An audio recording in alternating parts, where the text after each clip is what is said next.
한 국가의 시스템이 오직 강자만을 위해 복무할 때 재벌의 탐욕은 법이 되고 관료의 부패는 정의가 됩니다. 그렇게 그들에 의해 무너져 내린 세상에서 힘없는 자의 절규는 지워져야 할 소음에 불과합니다. 여기 그 탐욕과 부패에 의해 세상이 파괴된 한 여자가 있습니다. 그녀는 썩어빠진 시스템에 정의를 구걸하는 대신 스스로 심판의 시스템이 되기로 결심했습니다. 이것은 단순히 복수에 관한 이야기가 아닙니다.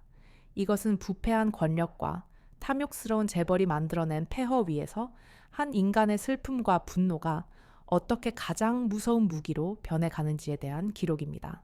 동해 수심 300m. 빛 한 줌 허락되지 않는 칠흑 같은 어둠 속 대한민국 해군의 최신의 잠수함 권유람이 유령처럼 기동하고 있었다. 함내의 모든 소음이 통제된 음탐실에서 권세현 대위는 헤드셋 너머로 들려오는 심해의 소리에 온 신경을 집중했다. 고래의 노랫소리 해저, 지각의 미세한 마찰음, 그리고 그 모든 자연의 소리 사이를 교묘하게 파고드는 인공의 소음.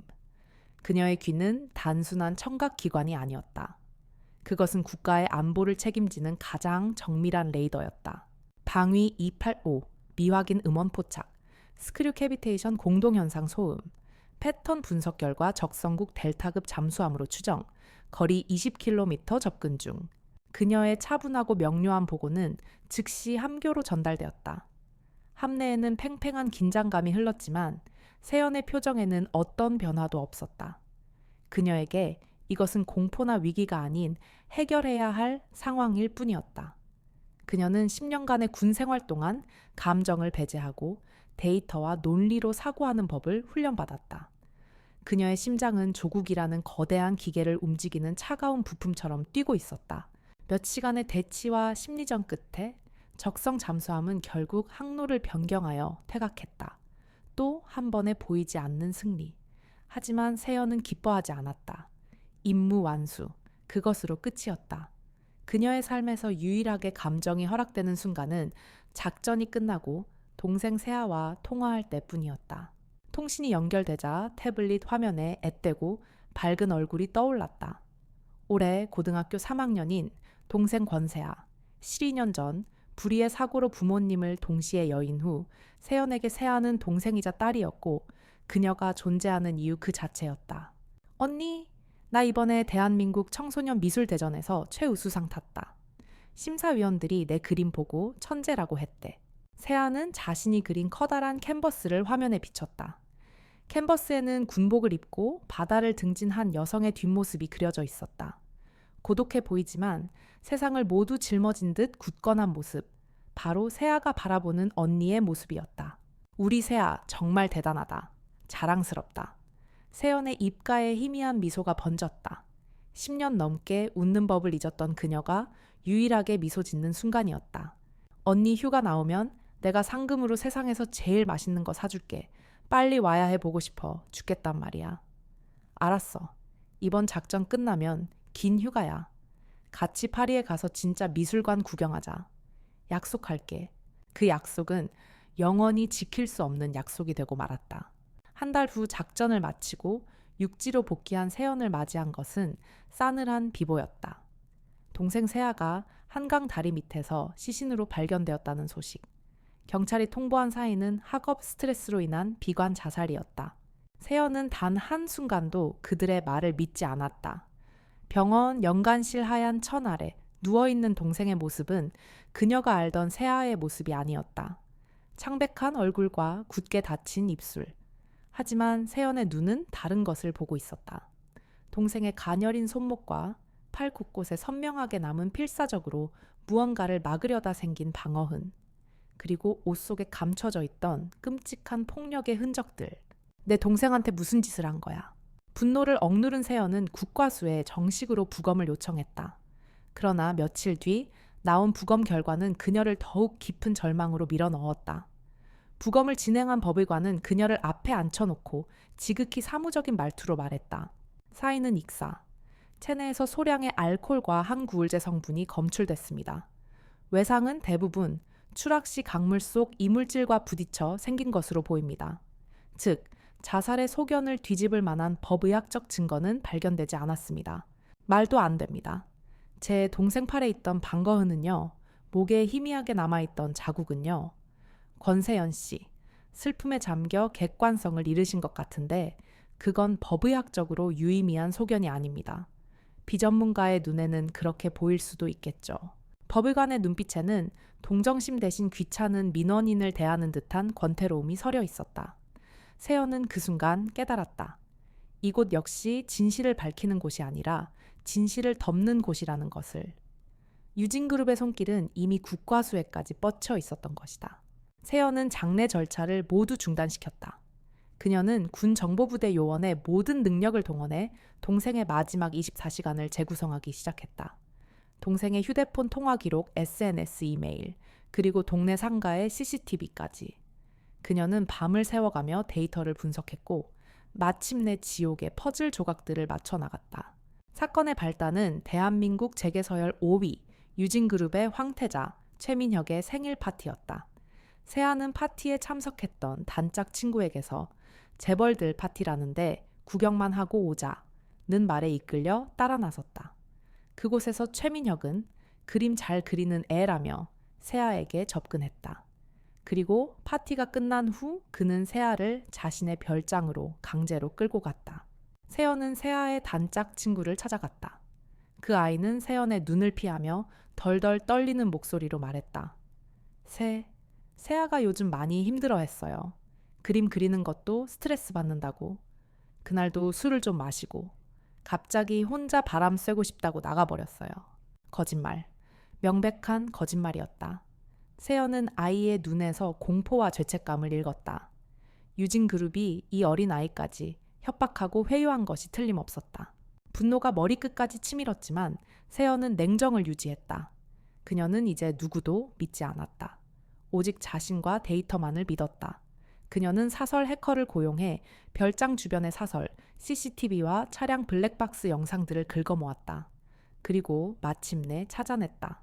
최민혁과 그의 친구들이 축 늘어진 세아를 채 싣고 한강으로 향하는 모습을. 이 모든 증거를 손에 쥔 세연은 마지막으로 법의 문을 두드렸다. 그녀는 경찰과 검찰의 모든 것을 제출했다. 하지만 그녀가 마주한 것은 거대한 철벽이었다. 서울지방경찰청 강력계 사무실. 중년의 경찰서장은 그녀가 내민 증거 자료들을 건성으로 훑어보더니 안경을 벗어 닦으며 말했다. 권세연 대위. 군인이라 세상 물정을 잘 모르시는 모양인데 이건 증거가 될 수 없습니다. 최민혁 군은 그 시각 가족들과 저녁 식사를 하고 있었다는 완벽한 알리바이가 있습니다. 호텔 CCTV에도 다 찍혔고요. 그 CCTV는 조작된 겁니다. 원본 파일을 분석하면 타임라인이 맞지 않습니다. 분석이요? 뭘로요? 군대 기술로요. 여긴 군대가 아닙니다. 권 대위. 민간의 일에 군인이 이렇게 깊게 개입하는 건 월권입니다.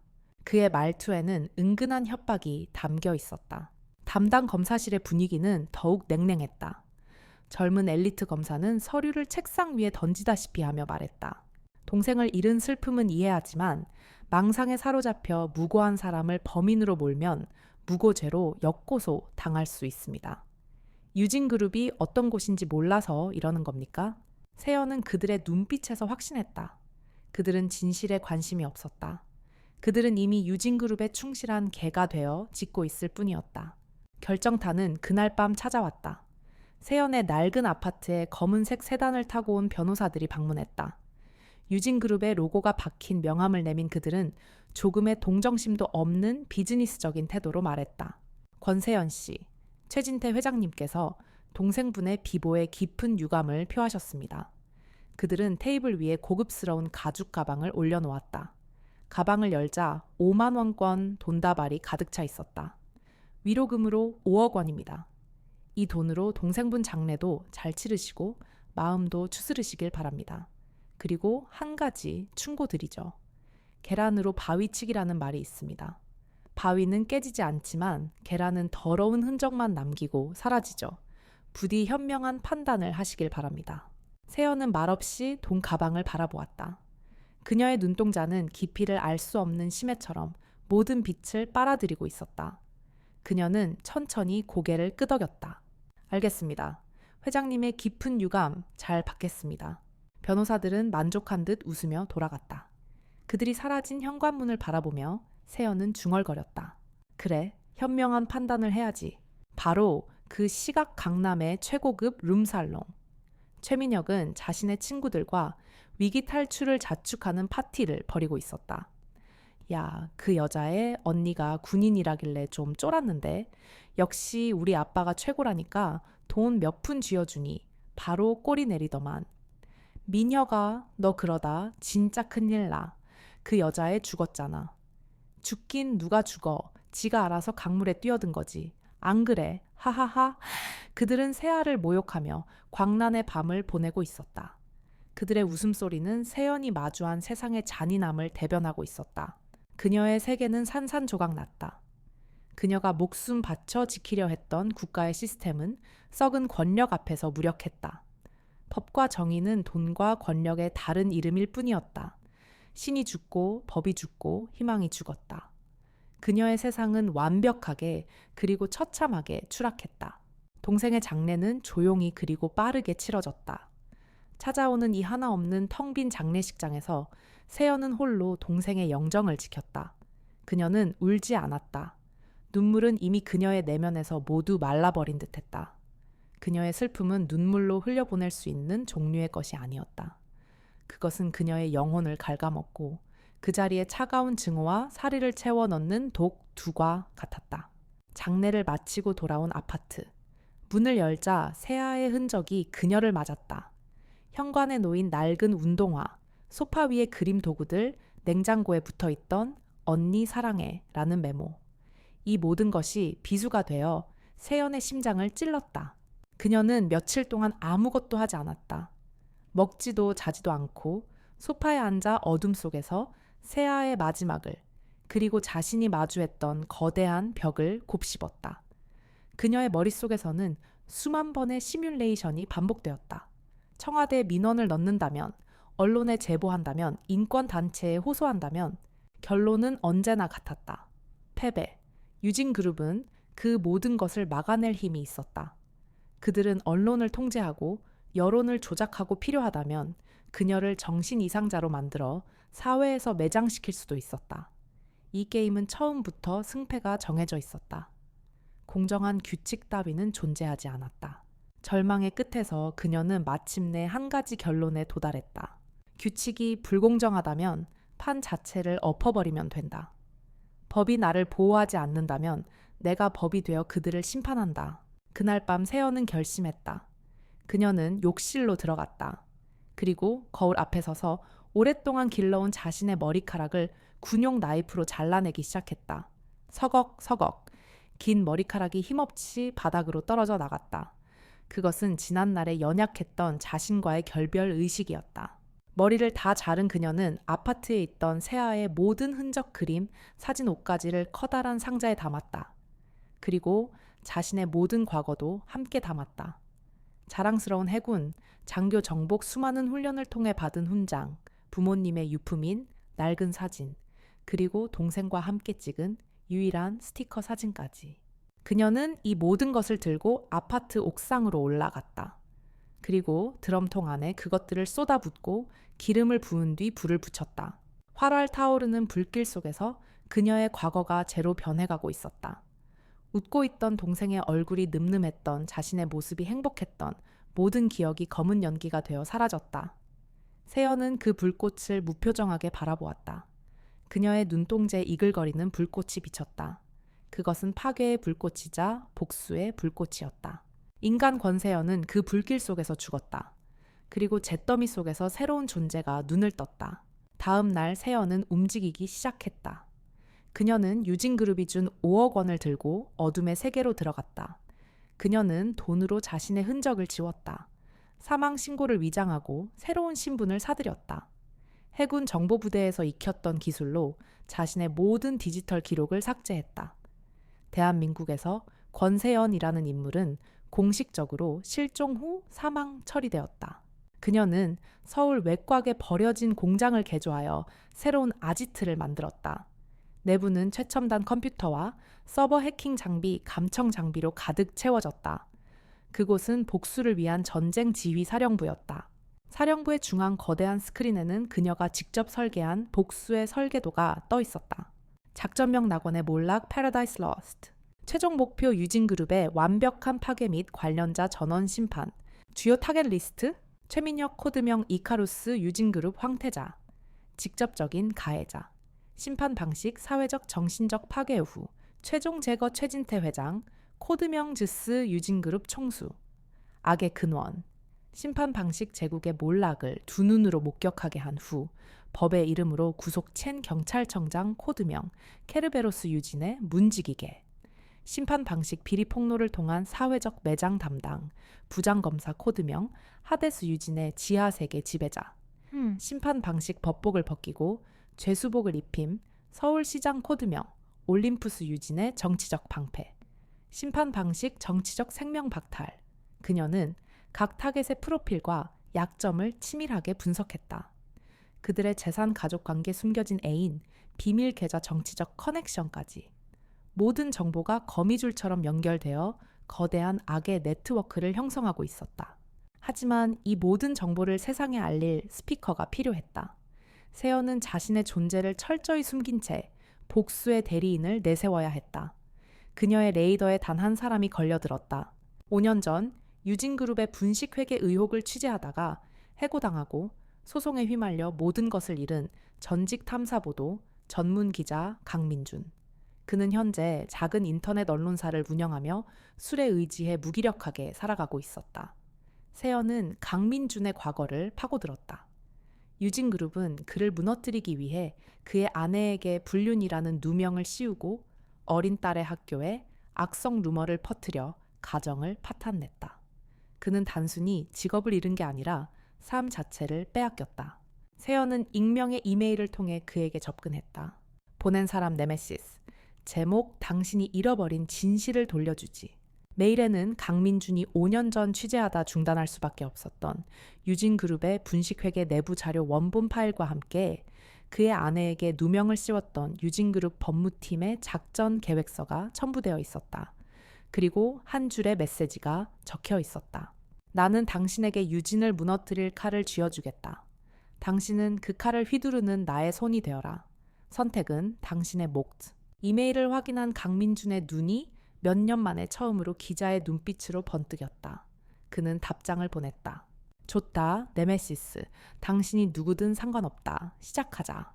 복수의 무대는 완벽하게 세팅되었다. 배우들은 모두 정해졌다. 이제 지옥의 막을 올릴 시간이었다. 어둠의 사령부에서 네메시스가 된 세연은 첫 번째 타겟인 케르베로스의 사진을 스크린에 띄우며 키보드 위에 손을 올렸다. 어둠의 사령부, 거대한 스크린에 한 남자의 얼굴이 떠 있었다. 푸근한 인상에 늘 사람 좋은 미소를 짓고 있는 서울지방경찰청장. 세연이 붙인 코드명은 케르베로스, 지옥의 문을 지키는 머리 셋 달린 개. 유진그룹이라는 지옥의 문을 지키는 가장 충실하고도 탐욕스러운 파수꾼이었다. 권세연 아니, 네메시스의 복수는 살인이 아니었다. 그것은 파괴였다. 상대를 가장 빛나는 자리에서 가장 추악한 모습으로 끌어내려 스스로 무너지게 만드는 것. 그러기 위해서는 적에 대한 완벽한 정보가 필요했다. 그녀는 며칠 밤낮으로 경찰청장의 뒤를 밟았다. 환경미화원으로 위장하여 그의 동선을 파악하고 그의 차량에 초소형 GPS 추적기를 부착했다. 최고급 호텔의 웨이트리스로 잠입하여 그가 건설사 대표와 밀회를 나누는 장면을 안경에 내장된 몰래카메라로 녹화했다. 그녀는 군에서 익힌 모든 위장술과 정보 수집 기술을 동원했다. 그녀에게 더 이상 국가의 적과 개인의 원수는 다르지 않았다. 수집된 정보는 끔찍했다. 경찰청장은 유진건설을 비롯한 여러 기업으로부터 정기적으로 뇌물을 상납받고 있었으며 그 돈은 내연녀의 차명 계좌를 통해 관리되고 있었다. 그는 법의 수호자가 아니라 법을 팔아 자신의 배를 채우는 장사꾼에 불과했다. 세연은 이 모든 증거를 손에 쥐었지만 바로 터뜨리지 않았다. 성급한 공격은 적에게 대비할 시간을 줄 뿐이다. 그녀는 암호화된 통신 채널을 통해 강민준에게 첫 번째 지령을 내렸다. 지금부터 케르베로스 사냥을 시작한다. 목표는 뇌물수수 혐의로 구속시키는 것. 하지만 그 전에 연막을 피워 시선을 분산시킨다. 연막, 경찰청장의 아들. 상습 마약 투약 혐의로 입건됐지만 아버지의 압력으로 내사 종결 처리된 기록을 찾았다. 먼저 이걸로 여론을 흔들어라. 대중은 부패한 권력자, 본인보다 그 권력을 등에 업고 오만하게 구는 자식에게 더 분노하는 법이다. 강민주는 그녀의 치밀함에 혀를 내둘렀다. 그는 단독이라는 타이틀을 달고 충격, 경찰청장 아들, 마약 파티 논란, 경찰 제19 감싸기 수사라는 제목의 기사를 터뜨렸다. 파장은 예상보다 훨씬 컸다. 인터넷 커뮤니티는 들끓었고 청와대 국민청원 게시판에는 경찰청장의 파면을 요구하는 글이 쇄도했다. 궁지에 몰린 경찰청장은 기자회견을 자청해 한 점 의혹 없이 공정하게 처리했다며 어설픈 변명을 늘어놓았다. 바로 그 순간이었다. 세연은 기다렸다는 듯 두 번째 공격을 개시했다. 그녀는 경찰청장이 건설사 대표에게 뇌물을 받는 원본 영상을 가장 경쟁이 심한 여러 인터넷 언론사에 동시다발적으로 제보했다. 익명의 내부 고발자를 통해서였다. 기자회견장에서 아들 문제로 쩔쩔매던 경찰청장의 휴대폰이 미친 듯이 울리기 시작했다. 그의 뇌물수수 영상이 실시간으로 인터넷을 뒤덮고 있었다. 화면 속에서 그는 청장님 이번 승진건 잘 부탁드립니다. 라는 말과 함께 돈봉투를 받고 비열하게 웃고 있었다. 상황은 순식간에 역전되었다. 아들 스캔들은 뇌물 스캔들이라는 거대한 화마 후어모에 덮여버렸다. 대검찰청은 즉시 감찰에 착수했고 그는 모든 직위에서 해제된 채 검찰의 조사를 받게 되었다. 한때 서울의 치안을 책임지던 권력자는 포토라인에 서서 무리를 일으켜 죄송합니다. 라는 말만 셔터 소리 속에서 반복해야 했다. 어둠 속 사령부에서 세연은 수갑을 차고 연행되는 경찰청장의 모습을 무표정하게 바라보고 있었다. 그녀의 거대한 스크린 위, 케르베로스의 사진 위에 붉은색으로 제거 완료, Target Eliminated 라는 글자가 찍혔다. 유진그룹의 가장 단단했던 외부 방패가 그렇게 허무하게 부서져 내렸다. 경찰청장의 몰락 소식에 유진그룹의 최진태 회장은 처음으로 심상치 않은 기류를 감지했다. 단순한 개인 비리라고 하기에는 타이밍이 너무나 절묘했다. 그는 즉시 자신의 두 번째 방패막이에게 연락했다. 세아의 사건을 불기소 처분했던 서울중앙지검의 스타검사. 세연이 하데스 지하세계의 왕라고 명명한 남자였다. 박 부장, 이거 어떻게 된 일인가? 갑자기 경찰청장이 날아가다니. 내 딸 사건 문제 없이 완벽하게 묻은 거 맞겠지.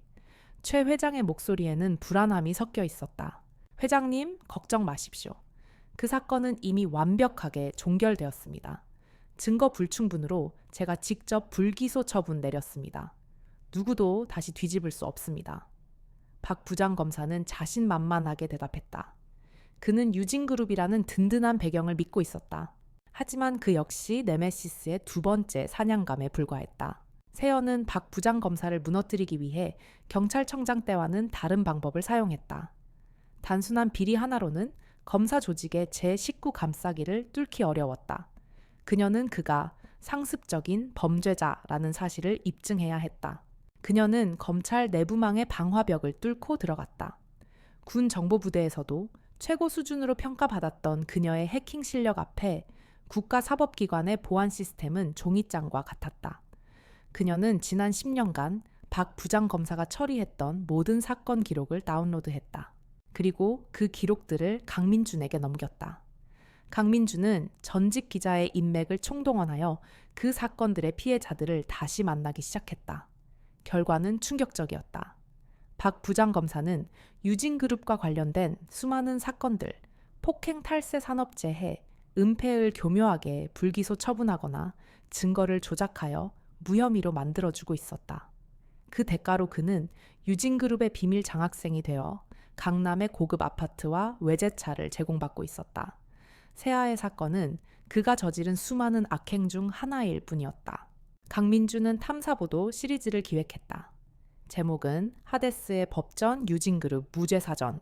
첫 번째 기사는 음주운전 사고를 낸 유진그룹 계열사 사장을 단순 벌금형으로 종결시킨 사건이었다.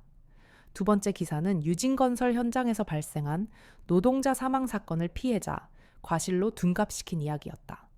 기사가 하나씩 터져 나올 때마다 박 부장 검사는 악의적인 허위 보도라며 강하게 반발했다. 검찰 내부에서도 그를 비호하는 움직임이 일었다. 하지만 세연과 강민준이 마지막 카드를 꺼내 들자 상황은 다시 한번 뒤집혔다. 강민준의 생방송 채널, 그가 박 부장 검사와 최진태 회장의 통화 녹취록을 공개했다. 세연이 박 부장 검사의 휴대폰을 해킹하여 확보한 파일이었다. 박 부장 내 딸 세아 사건 말이야. 그 애 언니가 군인이라던데 꽤나 똑똑한 모양이야. 뒤탈 없게 확실히 처리해줘. 이번에 새로 짓는 타워 팰리스 한 채 마련해줘야지. 하하, 회장님. 염려 마십시오. 제가 누굽니까? 시체는 말이 없는 법입니다. 자살로 완벽하게 처리했습니다. 녹취록이 공개되자 대한민국은 발칵 뒤집혔다. 단순한 비리 의혹이 아니었다. 검사가 살인사건의 진실을 재벌 총수와 거래하는 사법 시스템의 근간을 뒤흔드는 대화였다. 대검찰청은 더 이상 그를 감싸줄 수 없었다. 긴급 체포영장이 발부되었고 대한민국에서 가장 잘 나가던 엘리트 검사는 자신의 사무실에서 수갑을 차는 신세가 되었다. 법복을 입고 정의를 외치던 그는 이제 죄수복을 입고 자신의 죄를 변호해야 할 처지가 되었다. 사령부의 스크린 하데스의 사진 위에도 붉은 글씨가 새겨졌다. 제거 완료. 이제 유진그룹을 지켜주던 법의 방패는 모두 사라졌다. 외부의 방패들이 모두 사라지자 최진태 회장은 극심한 불안감에 휩싸였다. 그는 보이지 않는 적이 자신의 목을 향해 다가오고 있음을 직감했다. 그는 모든 문제의 시작이었던 아들 최민혁을 질책하기 시작했다. 네오 때문에 지금 이게 다 무슨 꼴이냐? 그 계집애 하나 제대로 처리 못해서. 아빠, 내가 뭘 잘못했는데 아빠가 다 막아준다며. 최민혁은 여전히 반성은커녕 억울함을 토로했다. 그의 오만함은 유진그룹이라는 태양에 너무 가까이 다가간 이카루스의 날개와 같았다. 네메시스는 이제 이카루스의 날개를 태워버릴 차례라고 판단했다. 그녀의 목표는 최민혁의 사회적, 정신적 말살이었다. 세연은 최민혁의 모든 것을 해킹했다. 그의 휴대폰 컴퓨터, 심지어 그의 최고급 스포츠카의 온보드 시스템까지. 그녀는 그의 모든 것을 보고 듣고 있었다. 첫 번째 공격은 공포였다. 최민혁이 혼자 있는 그의 고급 아파트.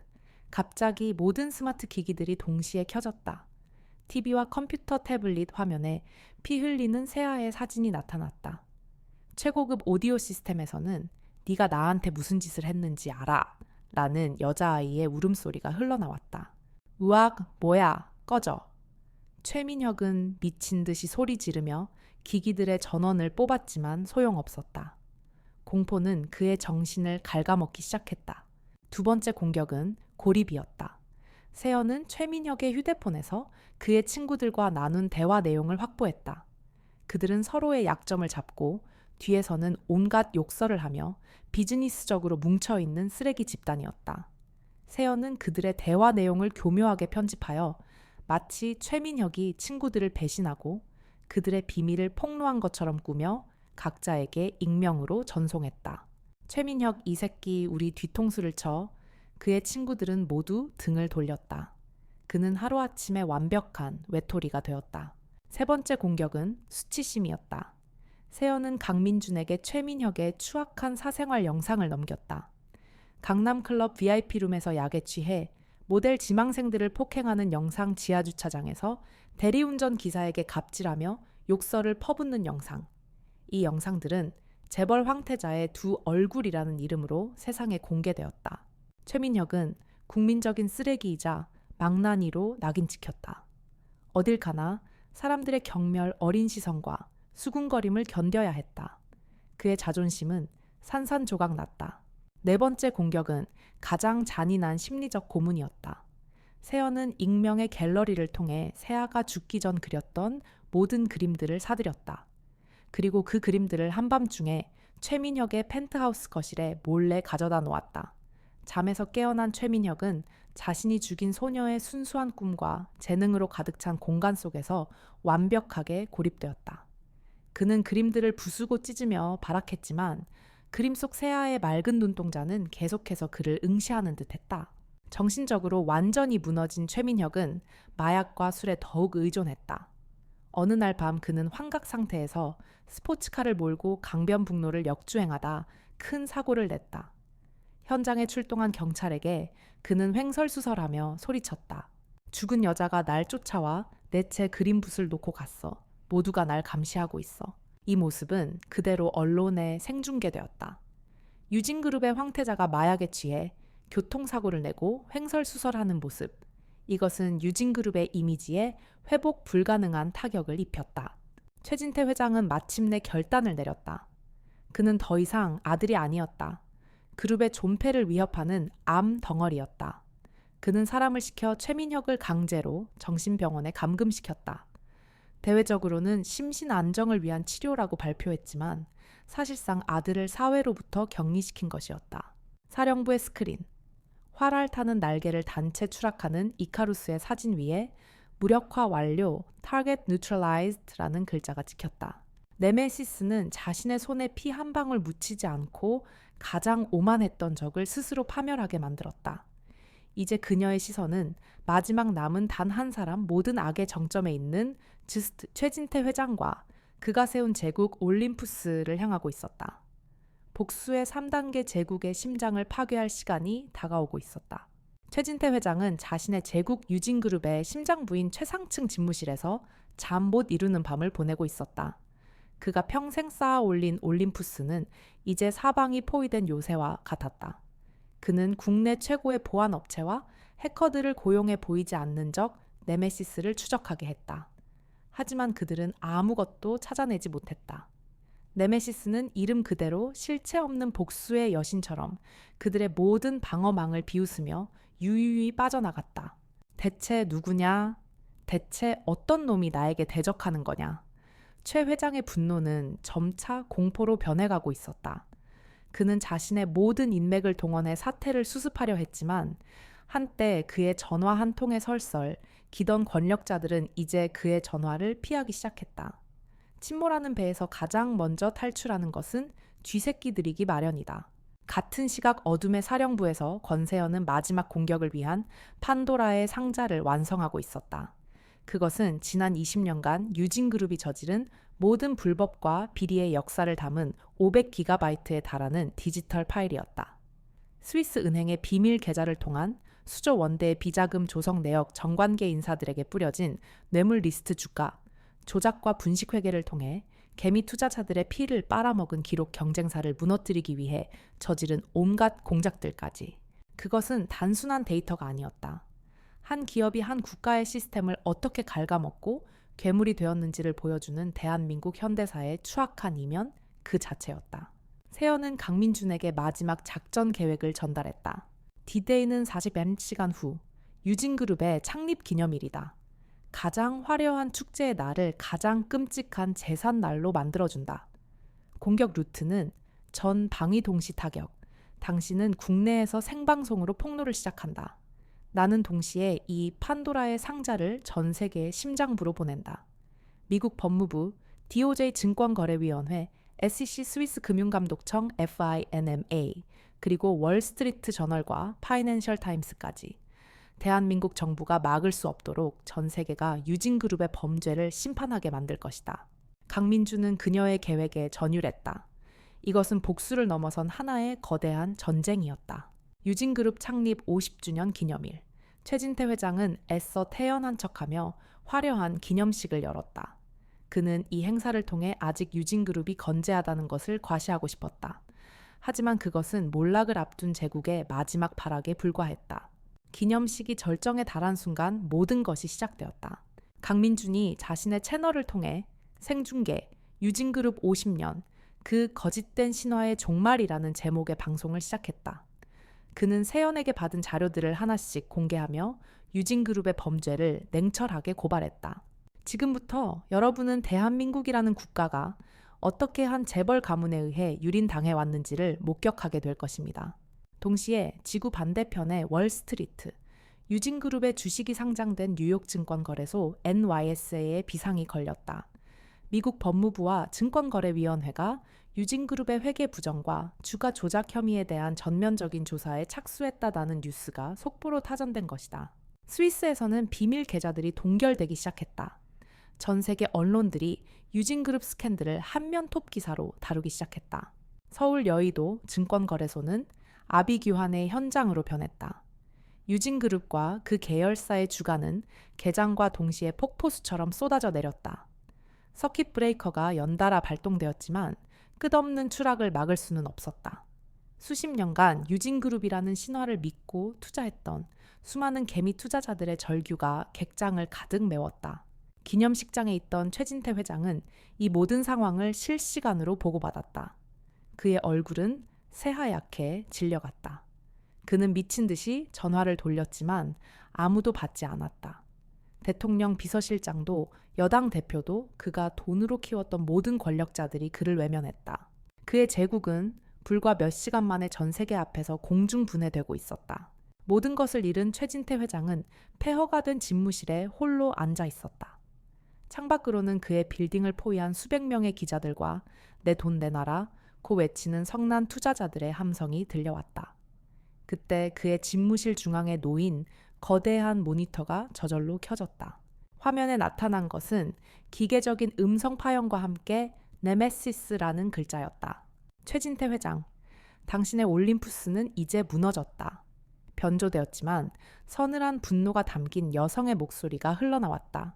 네, 내년이 대체 누구냐? 내 모든 것을 앗아간 내년이 대체 누구냐고? 최 회장은 모니터를 향해 미친 듯이 소리쳤다. 나는 당신의 돈과 권력이 하찮게 짓밟고 죽여버린 한 소녀의 언니다. 그 말과 함께 화면이 바뀌었다. 재생된 것은 새아가 죽던 날 별장의 CCTV 원본 영상이었다. 약에 취해 비틀거리는 새아를 향해 최민혁이 웃으며 말했다. 괜찮아. 울지 마. 좀 아프고 나면 다 괜찮아져. 무슨 일이 생겨도 우리 아빠가 다 막아줄 거야. 대한민국에서 우리 아빠 돈으로 안 되는 건 없거든.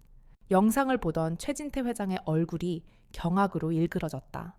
그는 아들이 저지른 짓이 이토록 잔인하고 끔찍한 것이었음을 처음으로 알게 되었다. 네메시스의 목소리가 그의 마지막 희망을 끊어버렸다. 그리고 지금 이 순간 이 영상은 전 국민에게 생방송되고 있다. 강민준의 방송 채널을 통해 최민혁의 만행이 담긴 영상이 그대로 송출되고 있었다. 대한민국은 충격과 분노에 휩싸였다. 더 이상 그 어떤 권력도 이 진실을 덮을 수 없었다. 이제 당신 아들을 지켜줄 지수는 없다. 남은 것은 심판뿐이다. 쾅 집무실 문이 부서지며 검찰 특수수사팀이 들이닥쳤다. 최진태 회장은 저항하지 않았다. 그는 모든 것을 잃은 늙고 병든 노인일 뿐이었다. 수갑이 채워져 연행되던 그의 눈의 기자들 틈에서 눈물을 흘리고 있는 자신의 어린 손녀가 보였다. 어딘지 모르게 영상 속에서 죽어가던 그 소녀와 닮아 있었다. 그 순간 그는 처음으로 자신의 죄의 무게를 깨달으며 무너져 내렸다.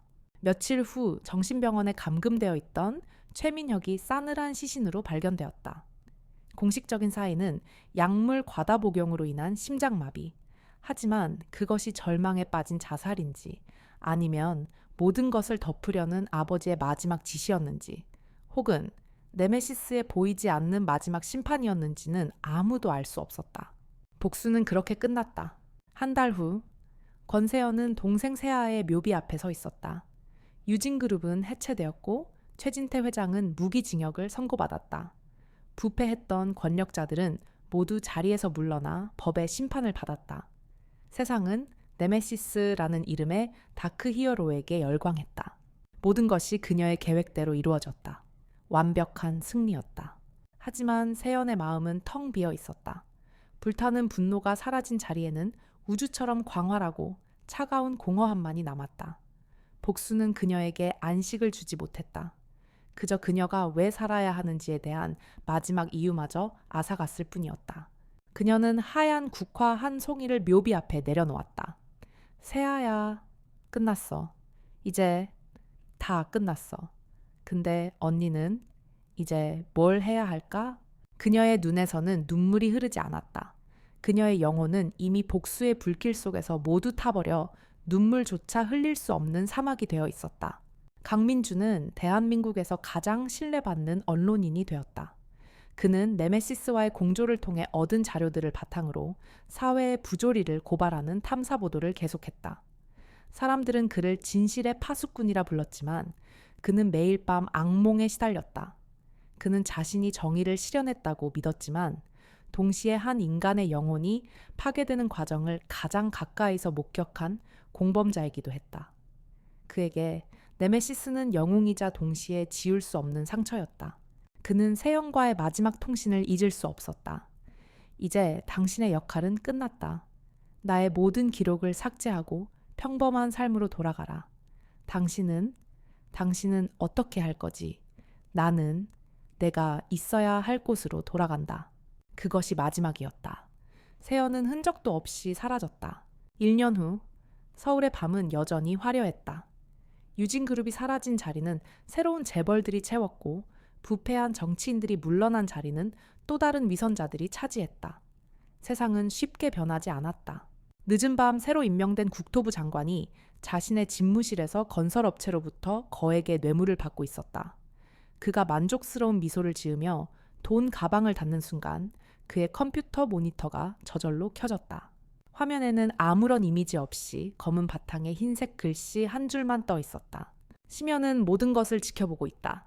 장관의 얼굴이 새하얗게 질렸다. 그는 비명을 지르며 주저앉았다. 도시의 어두운 전설이 네메시스의 유령이 아직도 어딘가에서 살아 숨쉬고 있음을 직감했다. 카메라는 공포에 질린 그의 얼굴을 뒤로하고 창밖으로 빠져나와 서울의 야경을 비춘다. 수많은 불빛들, 그 불빛 아래에서 또 다른 죄악들이 잉태되고 있을 것이다.